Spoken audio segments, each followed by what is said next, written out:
Hi everyone, this is Chris over at 3dpalace.com. How you all doing? Welcome to the second MT set. Hopefully this one will work out and you'll be watching it all, otherwise it'll end up in the delete folder. Okay, what I've got here is a set that I'm calling at the moment Portal set. I don't refer to this as in running around with a gun, shooting at people and making magic holes appear and dropping through them, as in the game Portal. I don't mean it as in the idea Stargate, because if you people are going, ooh, Stargate's a portal, yes it is. Stargate's also an extremely copyrightable thing, where I'll get into lots of trouble for even thinking about making it. Just look at the amount of mod teams that are being closed down. No, what I mean by portal is access from one area to the other. It's an environmental thing. It can be a doorway, it can be a hole, it can be a teleportation device, anything along those lines. Now, what I've got is a bit of concept art here that I found in my library of stuff, and I'm basing this on an idea by, I think, Edwin Nativad. Is it Nativdad, sorry. Awesome concept artist when it comes to environmental stuff. Like I say, it's based on, it's not the same as. And what we're doing here is, I'll just maximize 3ds Max for a minute on this image here. What we have is the idea that we want an entryway for a huge kind of ornate building. So imagine that's the doorway there.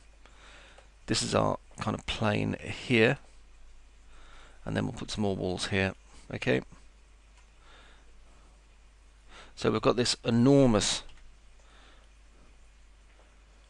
ornate doorway system over here, because if you want to know the rough scale of a person by comparison, you're talking about that big. Okay, so this is a massive portal style doorway, not as in the game Portal, but as in an enormous portal to the unknown or whatever. Okay, we're going to mix a classic blend of kind of 16th century French architecture style with a kind of modern stuff, and then put in some sci-fi elements either in this MT set, or more likely we'll add it in an MT set later on. Now then, one of the questions I had on 3D Palace earlier on this week was, all about scale. How do I scale this grid? How do I scale this grid so I can work extremely accurately?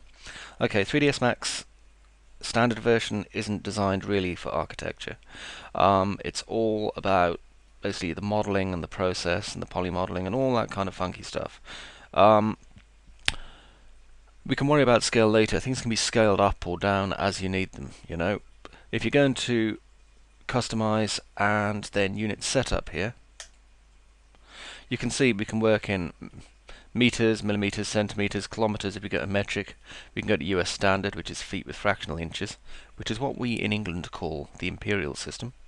So it's nice that you guys are working to our old imperial system. Or there's customs and generic units, which is just 1, 0.1, etc, etc. Doesn't mean anything. Just going to keep lighting units international. Not because we don't like our lovely American cousins, but just because that's the way we're rolling this time. Because we're working things out in meters, if you want to use a kind of homemade benchmark, then what we're doing is the actual doorway itself here, or the width of it, is going to be about 10 meters from end to end. So there you go. So that's the width of our doorway there. And then coming out from the doorway, we're going to have various other parts.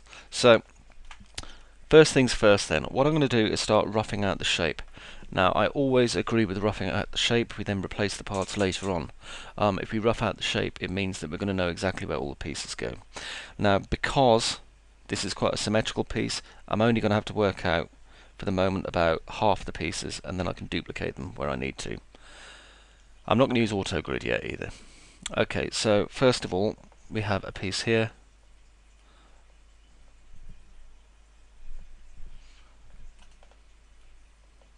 Like so. Just keep the box thing going. And then we're going to have a piece just coming down to round about there. Now, if you're working from an overhead plan, like an overhead architectural diagram, you're going to want to go and look at something like the architecture set by Chris Lee. Okay, because he goes into exacting dimensions. I'm teaching you how to get pretty results and to do it fast. He teaches you how to get pretty results and do it accurately. World of difference there. I'm not an architect and I've never claimed to be. Okay, there's a massive difference there and a lot of legal and ethical kind of repercussions based upon that. Okay, now to here, that goes there, and then there's another piece here, like so. Okay, so that is the overall kind of shape on this side for this doorway.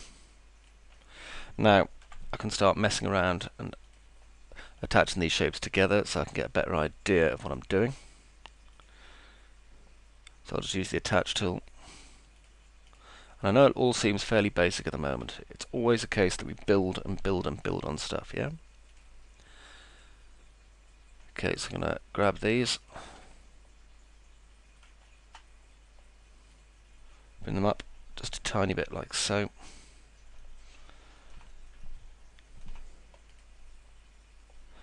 Now I'm going to grab here, and I'm just going to use a standard bevel tool for a moment.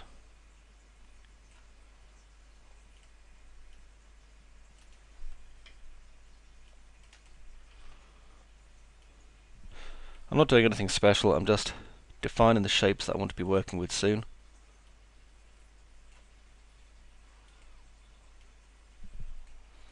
Okay. Like so. And then behind this, it means I can now create some more parts that I'm going to need. And by thrashing out these rough shapes, now, it means I'm not going to have to do it later on, yeah?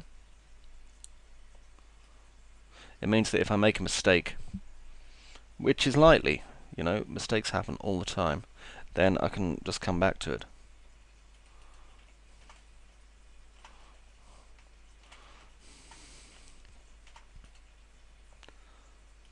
And like I say, I'm just building the rough shape at the moment.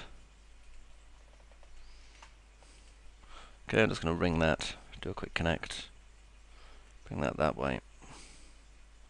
Should warn you that my Max 7 64-bit version of 3ds Max can be a little bit flaky for some reason, not sure why. Old Max and I, we've been having issues of late.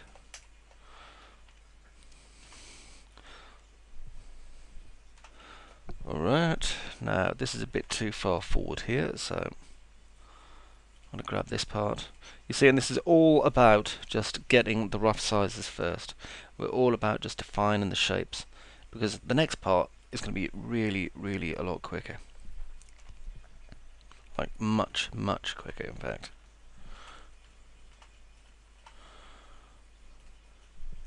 Okay, now over here, I'm going to build quite a simple part really, just a couple of cylinders, just use an auto grid, and I'll just bring them out on there.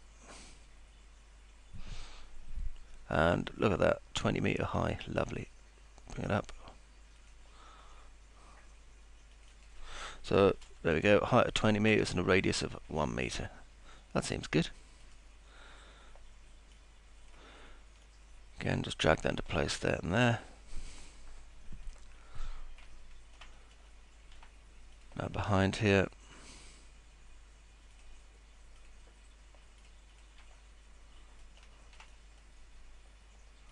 then bring this into place up here.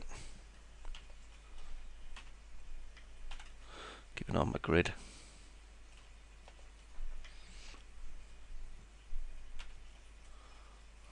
I do a lot of stuff by eye, so I'm kind of pressing L there, just going to my left viewport, just so that I can line these up by eye. Drop back into perspective and zoom. Okay, now grab this part, and I'm going to get some elements out of it here and here. And these I'm just going to bring up to here. Just for the moment, I'll probably move them to a new level soon, because inside here I want to put more pillars, which is pretty obvious really, I suppose. There's only 2 going in here though. So cylinder,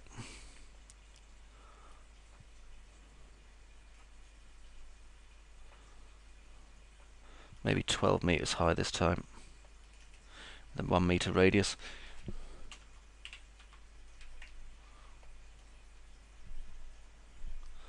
Then move it like that.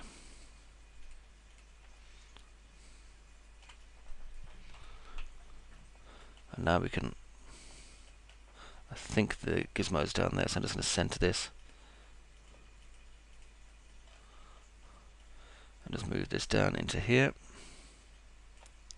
You'll see how this is still rough, but we're starting to kind of develop our shape as we go along.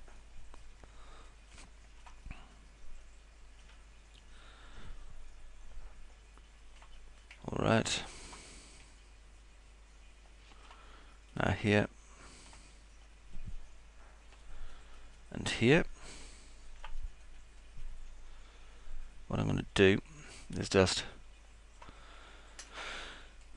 grab down here first. And I'm going to cut this in half just by using a connect. Then I'm going to duplicate this polygon here.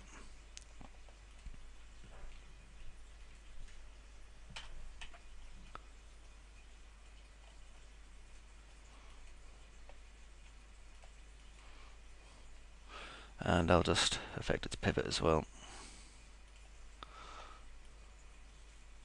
Just bring that up to about there. Okay, this has given us an idea whether or not our piece is going to work. Then all we need to do is attach it just here. We can grab here and here and just hinge it up.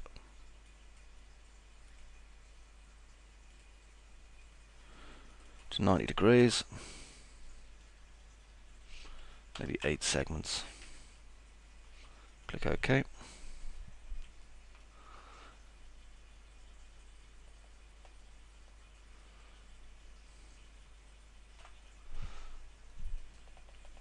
That's fine.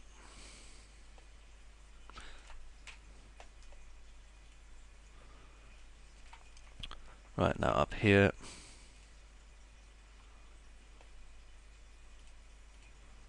I'm going to grab this piece.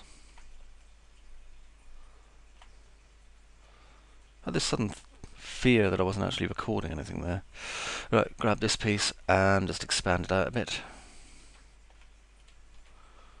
So I'm just going to use the extrude for the moment, just move it a little way, and then bring it up a bit more, just to move it quite a lot more there. Because what we have to do is merge these pieces into one shortly.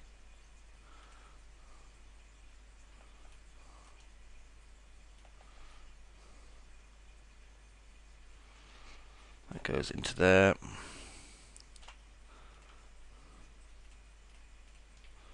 Then these come up. Okay. Now then, at the back here, we're then going to obviously close these parts up. So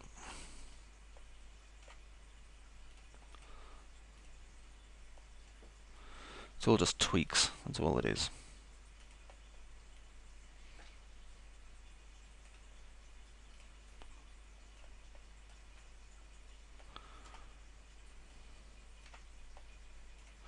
Now then, these parts should be attached together. They are good. Just extrude them back. Grab here and here and extrude them again.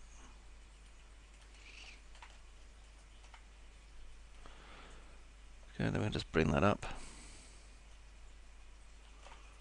Like so.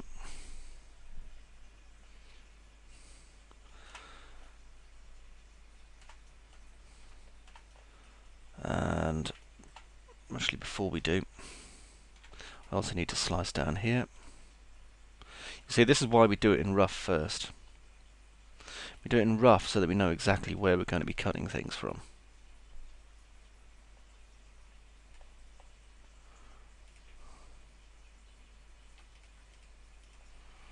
There we go. Then hinge from edge. No, hang on, what am I doing? Extrude.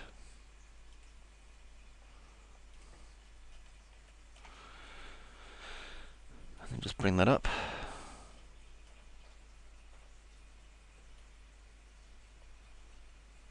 To round about there. And then on top of this, about here, we're going to build another block, just using the box tool.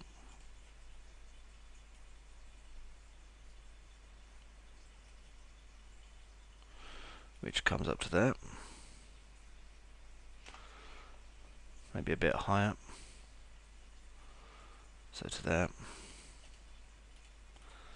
And then here, we're going to grab this.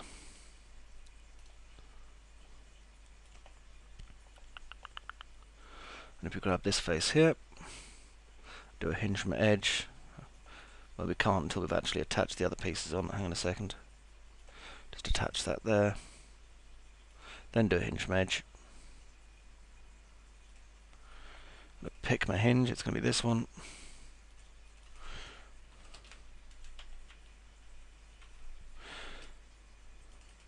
(90°). 8 segments.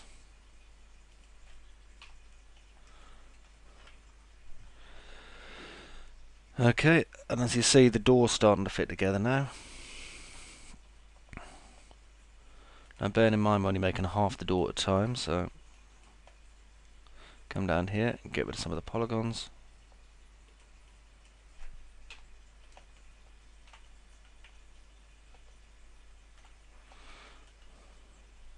It's interesting, I remember one time I used to have this marble fireplace. This was like back in ye good old gravy days. And I remember like, I was broke, so I sold the marble fireplace to a marble dealership. Because that's what you do when you're broke. They're equivalent to selling you like guitar, you know. It was just before I moved anyway. And the guys came and took it away, and it was like a really ornate marble fireplace that came with the house. And what I remember was, even though it looked really ornate, when it was disassembled, it was all just like these great big lumps, a bit like these pieces that I'm showing you here. There we go. So even though when assembled it looked really nice, it was just made out of straights, very small curves, and very small pillared parts. There we go. Right, so this is the shape here, anyway, and what I'm going to do is I'm going to extrapolate on this shape. I'm going to build it, make it look nice, because that's my job. And I'm going to show you how to do it as well, because that's why you're here, I'll presume. So, first of all, change the radius on this. Looks like a height of 11 meters. Nice. So you'll notice everything kind of starts to come together, it all fits together. The idea of this is that we're making it look like it's built with a purpose, yeah? And that's all. Okay. So if you take this as our main model, and I'm just going to kind of attach everything together, just so that we can use this as our visual reference. What I can do is I can actually pull elements off this as and if I need them. But if you want to know what it's going to look like, bolt it together. Just find the correct axis. Click copy. Click OK. And apart from the frontage, which I haven't put on there, that's what it's going to look like, which is quite nice.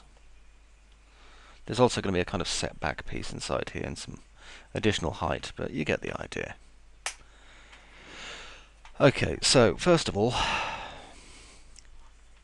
I'm going to bring this over here, so that's out of my way, and then I'm going to take the parts that I need, which are these ones. You'll notice I don't need that inside door piece at the moment, so I'll just drag these over here.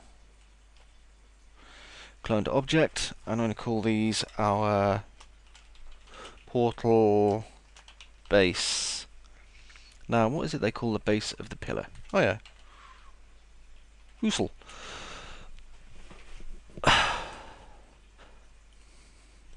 You know, I'm not even going to add anything to that. Now, what we have to do is take this shape here and make it one uniform piece. So let's do some cleanup first. Now, I don't need these at the minute, so we'll get rid of them. I don't need the tops at the minute either, so we'll get rid of those.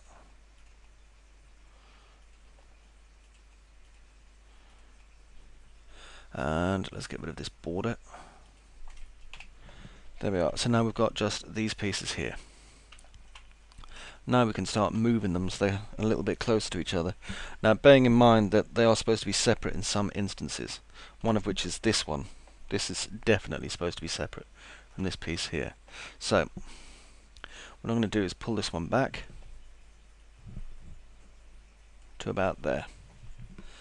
Now you're probably wondering why these have to be separate. Don't worry, it will make sense. Okay, next. These pieces have to be connected together. So I'm going to bring this one back just until it intersects. You can tell when it intersects because it does that. Okay, then I can just delete this and delete this.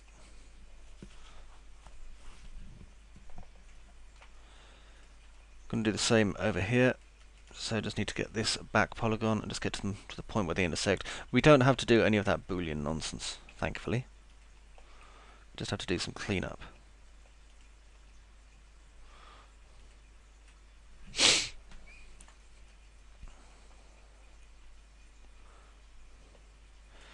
Okay, and I'm going to delete this because I don't need these leftover parts at the minute.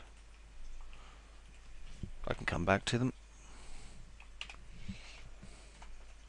Good thing is in 3ds Max, if you've made it first time, you can always make it the second time. Get rid of these edges. Just use backspace. If there's any verts left over, which there usually is, you can kill them too.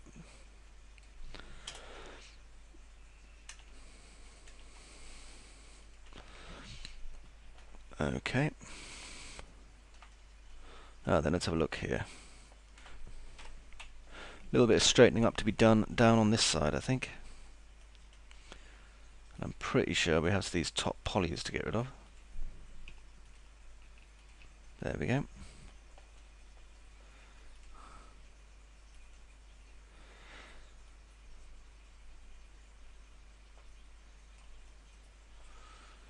Let's try and get these as straight as we can before we basically weld everything up. And drop back into perspective.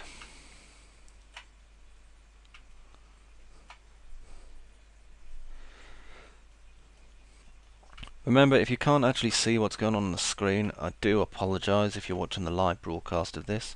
Remember, you guys in the IRC channel or on the forums are welcome at any time to ask questions or make comments or, you know, anything else that you plan on doing, really.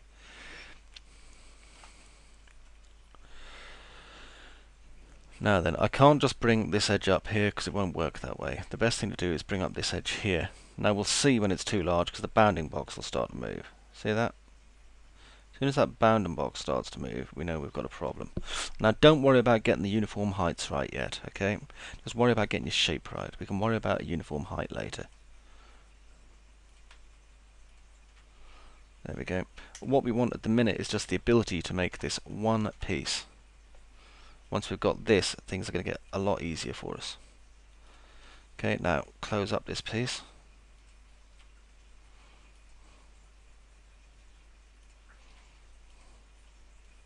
Like so. Now we do have an open edge there, okay, and we're not going to want that open edge. So we're going to have to get rid of that open edge in a kind of logical manner. So I'll just grab here and here. Do a connect. I can now move this along until I get to here, and then I can do a, not a connect, but a cut. I'm going to do it from here over to here. probably easier doing it this way on.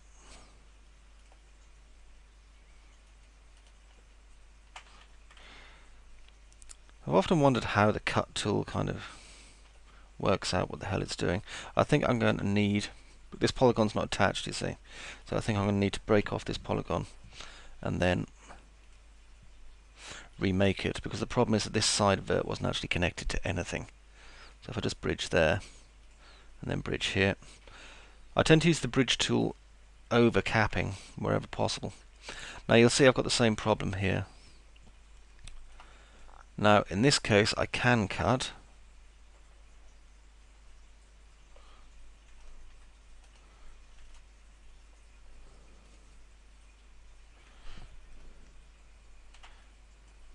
so what I'm going to do is, I think rather than cut, I'm going to do a connect. Then I can kind of bring this straight down here. And over here, where this is, I can then do a target weld.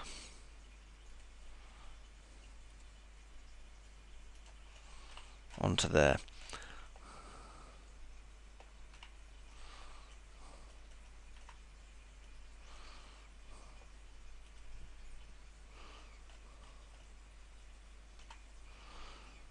The idea being that we want to kind of close this shape up.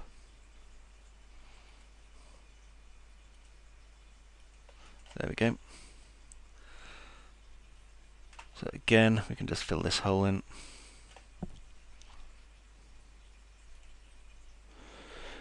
Once we've got our basic shapes all kind of built out like this, we'll be able to build the other stuff a lot easier. And there we go.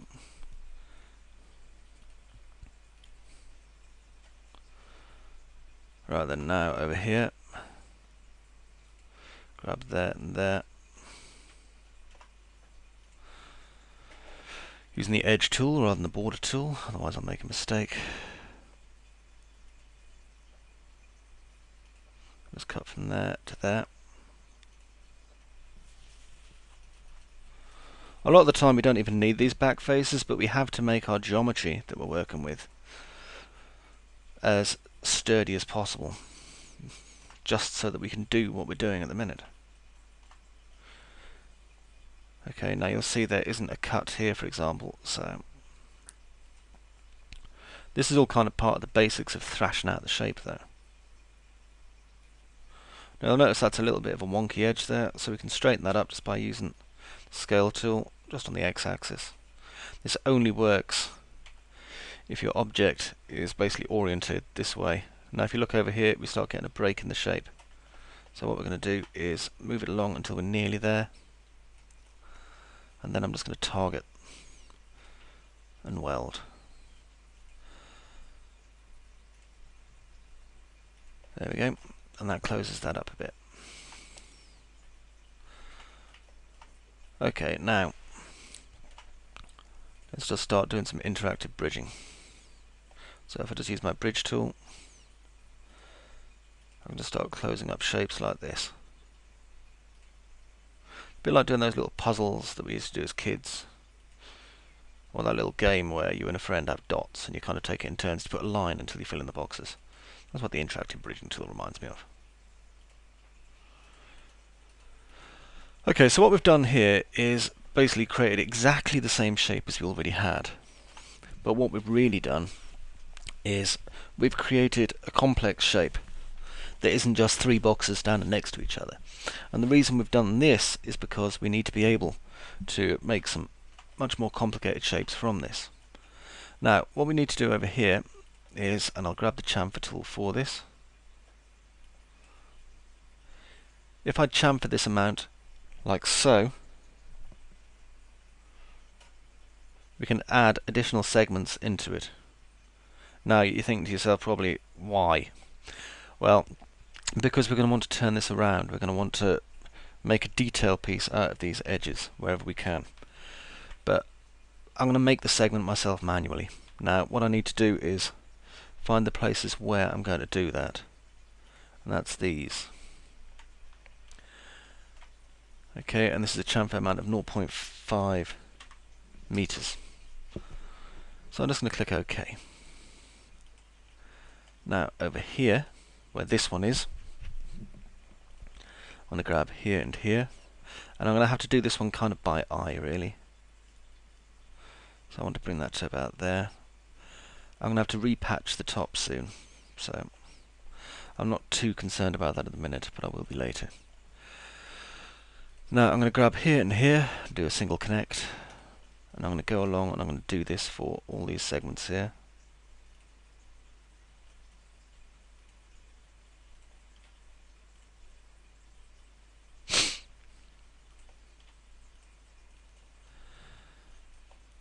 Let's keep it going. There's a few of them to do. There we are. That's because we need to make a sturdy base for this. It's kind of important. Alright, now, again, looking at the shape that we have.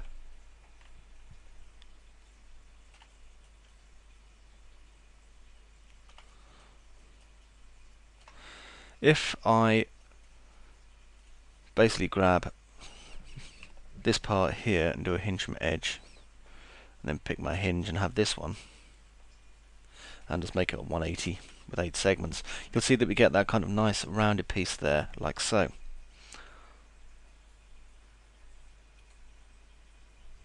Alright, hang on a second.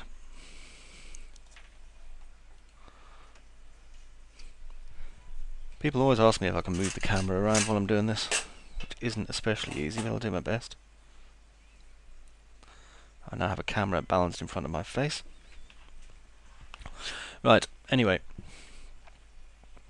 quick request there for Coyote Kid, I just moved the actual studio camera. Now, if you look at that, all we have is this curved corner here, okay, with this kind of semi-pillar coming off it. This isn't a satisfying ergonomic shape, and this isn't a standard architectural shape either. So this is quite unsatisfactory. So let's go back and remove these chamfers that we did as much as we can, like that. Now what I'm going to do is I'm going to keep the chamfers down the middle.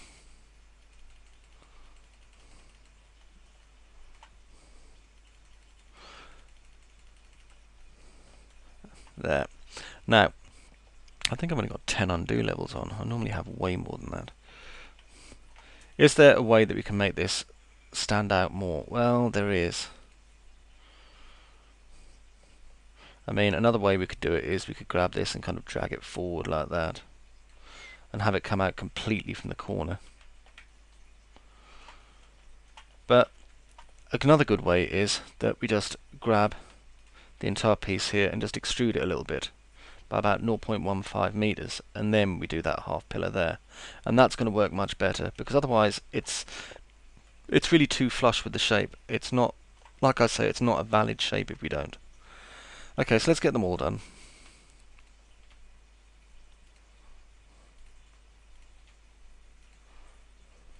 Now remember, we don't need to worry about a tidy mesh, okay? We've explained this in the other MT set that I did, which is the D9 gun. You can go and make as tidy a mesh as you want later on, but for the moment we're getting a result, and we'll continue to get a result until we're done. So tidying up for later on. It's funny that, because normally when I'm modelling I tidy up as I go. However, that tends to slow the demonstration pattern down quite a lot. Okay, so we're going to extrude, and by about 0.15, like so, and now we've got all these shapes here. Now let's go and clean off the excess polygons on, let's say, the right hand side.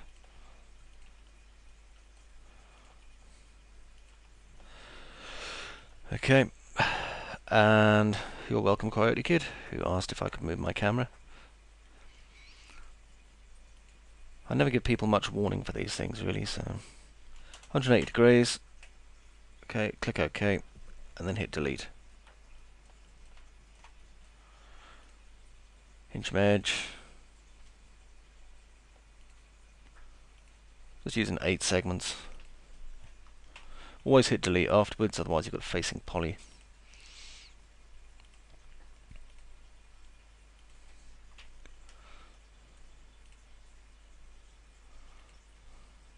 Same again here.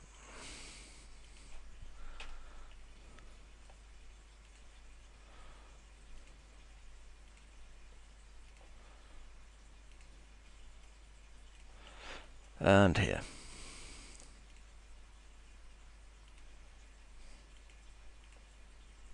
Did I delete that one? I did now. Okay, so now we've got these shapes here. Next, go into vert mode, control, select A, and just weld them all.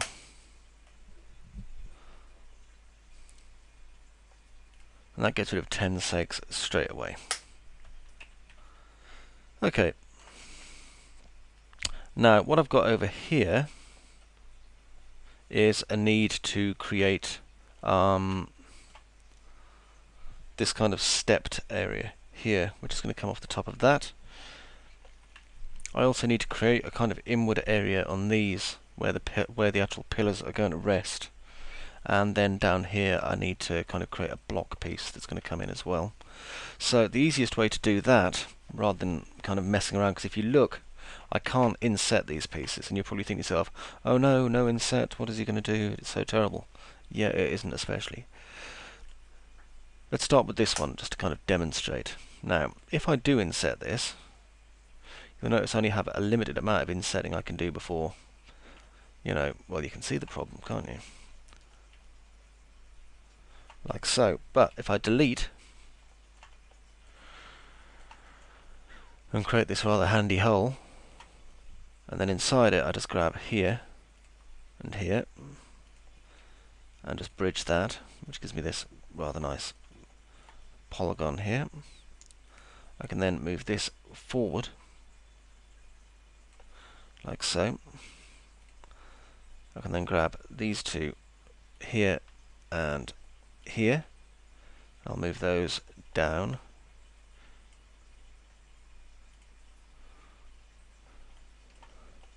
And then I can just use my interactive bridging tool again. Go there to there, and then here to here. And that gives me this shape here, which I'm going to bevel like crazy shortly. Now, over here, same sort of thing applies. So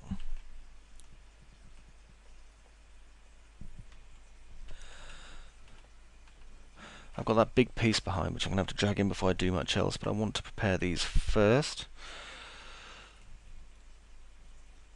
which I'm going to do using just this piece. So I'm going to inset it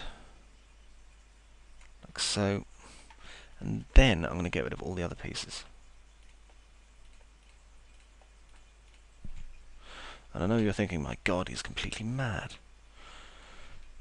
No, don't worry, there's a plan. It will all make sense, I promise.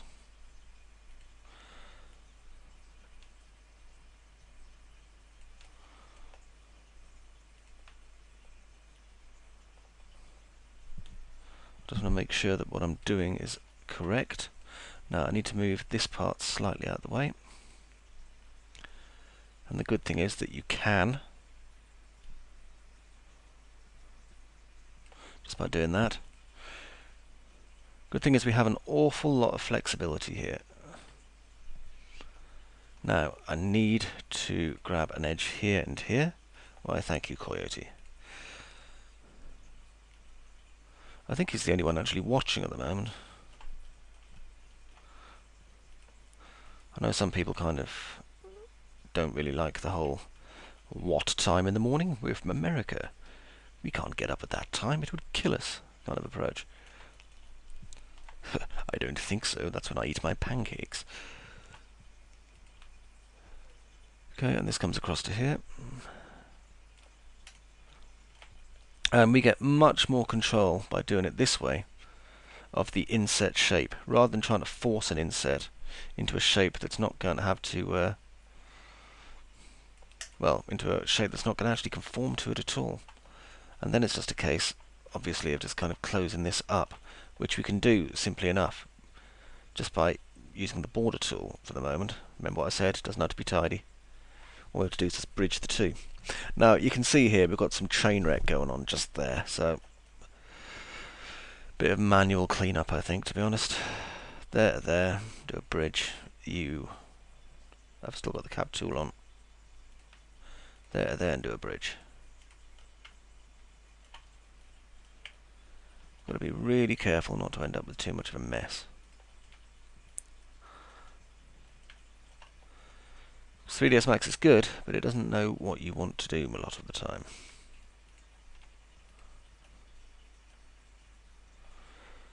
Let's go into the interactive bridging tool again.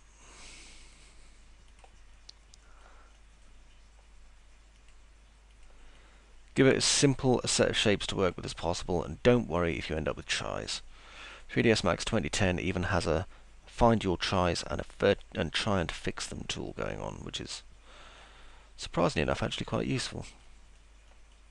Although, truth be told, and you know, I do tend to tell it as it is, Autodesk has actually been trying quite hard to put some decent new features into Max. I know not many of us really liked 3ds Max 2010. We all thought it was a bit clunky and a bit slow and retarded. However, as I say to everyone who asks, it's a platform release, so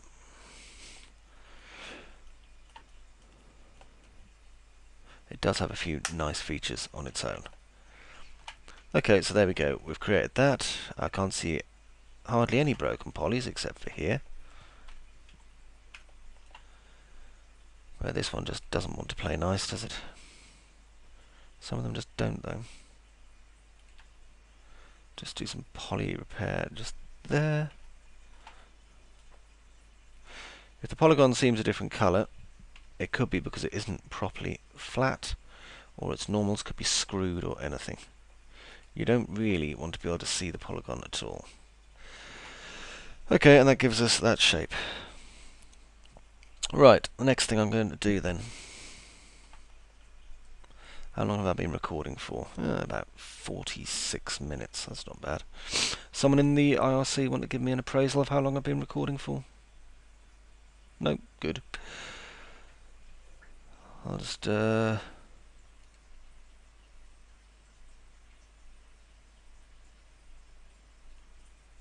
click there. Oh, I can see that Saski's in the chat system as well, or was. I think he's nicked off now.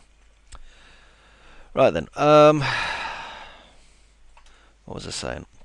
That's where the pillars are going to go. So let's start working now on these parts.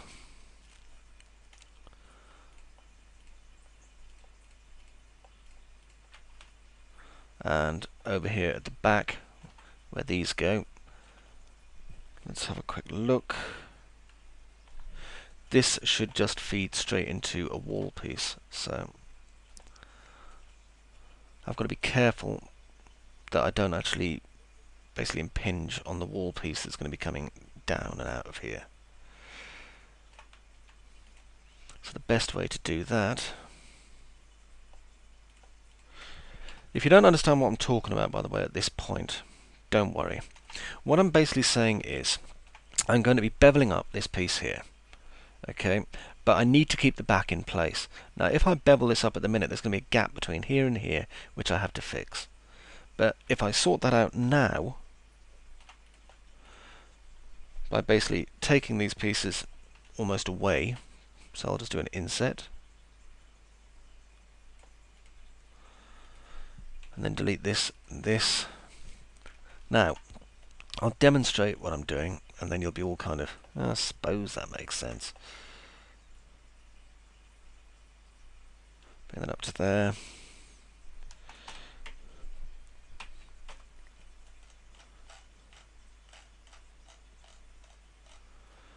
It's quite useful because I can actually see what I'm doing better here.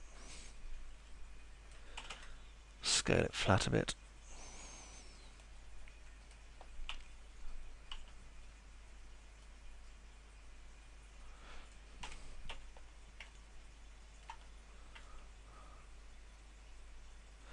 Make sure it's all straight. Now what I'm going to do is interactively bridge here to here, here to here. And then it means I can basically chop off these edge pieces when I don't need them anymore.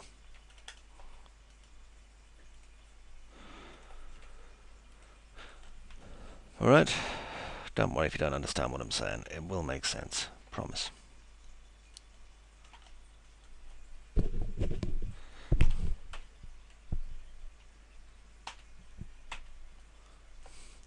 Right, now I'm just going to grab all these verts and just make sure that they're all scaled in the right direction.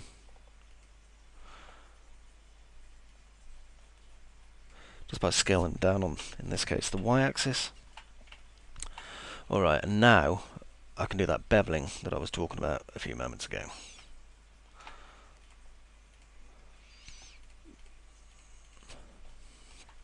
Just this time what I'm going to do is bring it all the way over to here and then down the back there. That way I can chop off that part. I'll do it as well over here. Right, so bevels. Bring it up and in just a tiny bit. That way we get the light reflecting on it nicely.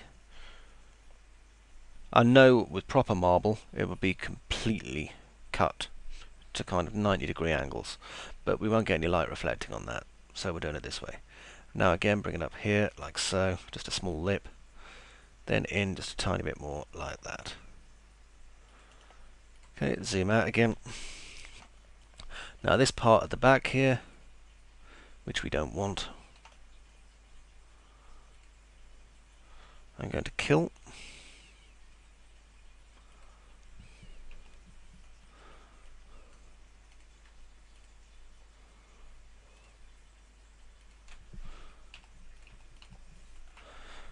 I don't want any part of this back piece here anyway.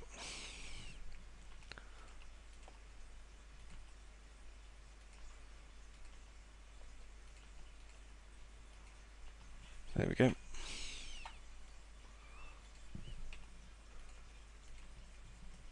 There, we've got rid of some of that messy part that I didn't want either. That's nice and straight there. Okay, next, this bit here. I'm going to move in on a bevel like so.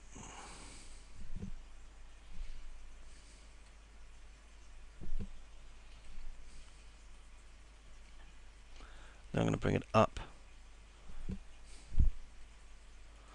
And yes, I am working by eye, incidentally, because the eye is about the most accurate tool that you possess, apart from that ruler that you never use that you were given as a present of your aunt.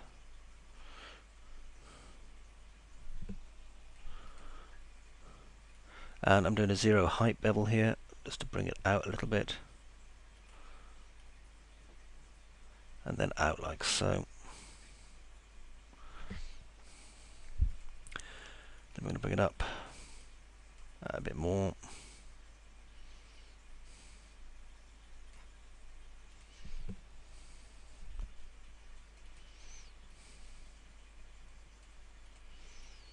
Then in a bit more. Then up again like that, which gives us that shape.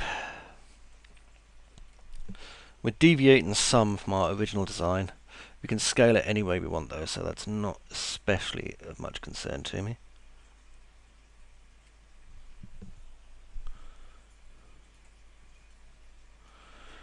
And then here,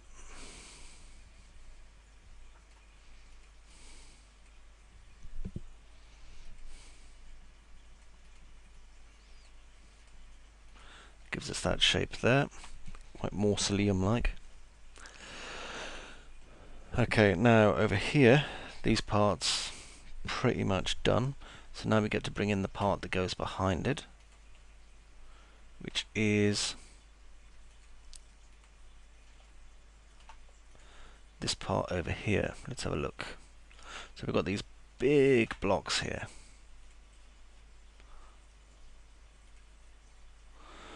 So the good thing is that I can just bring this over now and look at it and work out the best way of using that with this. So clone to object, and this is portal rear, what is it? Mass. This is just a mass of stone that we're going to have behind here.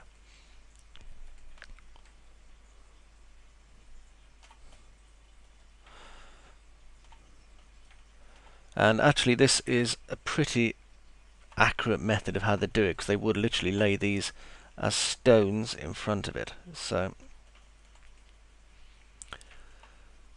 now I can start kind of fiddling with the overall shape here and get one that's going to work for us.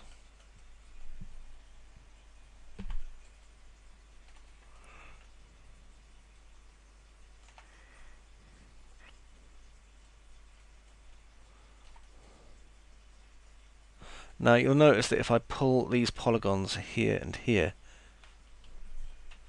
over to come into shape, this is going to form, which is something we don't really want. We want these parts close together, yes, but we don't want this part here kind of suffering as a result. But that's okay, because we're going to be coming back to this overhanging piece later on anyway. So what I'm going to do is, well, if I just clean these parts out completely, you'll notice we're going to have nothing underneath them. So I'll do a quick connect, like so, and then bring these straight down like that. To about there, because this is the point where these ones actually start from anyway. And then this is going to act as my guide when we get back to the top again. There we are. Okay, so we've done about an hour, I'd say, or nearly an hour thereof. What I'm going to be doing in the next part is continuing to refine the rear wallways there, and then hopefully we can get onto some pillars after that. Like I say, if you have any questions or if you need to make any comments, you can do via the forums, you can do via IRC. There's the chat system built into this kind of live display system as well. It's quite a nice actual piece, this, actually. I really quite like it. Right, so I'll see you in the next part.